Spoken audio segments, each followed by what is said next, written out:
In this guide, I'll show you how to transfer PS5 games to an external hard drive. So go ahead and plug in your external hard drive to your PS5 via USB, and then go to Settings in the top right corner on your console, and we're going to go to Storage.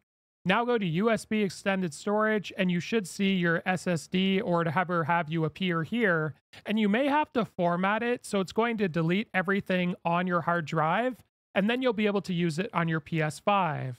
Now it should look something like this once it's ready, and once you've done that, you can change the installation location if you'd like.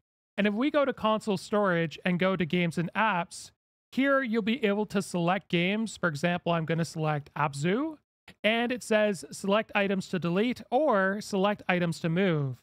So I'm going to select this option, and now we can select all the games that we want to move over to our USB extended storage. So in this example, I'm just going to select this one game, and I'm going to scroll over to move. And let's go ahead and select this now. And it's going to ask us if we want to move it over. Do bear in mind, to play PS5 games that are in USB extended storage, you do have to copy them back to the console storage in order to play them.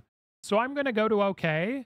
This will always be faster than re-downloading them from the PlayStation Store to move them back. So this is a great alternative to that. So if this video was helpful, like and subscribe, and we'll see you in the next one.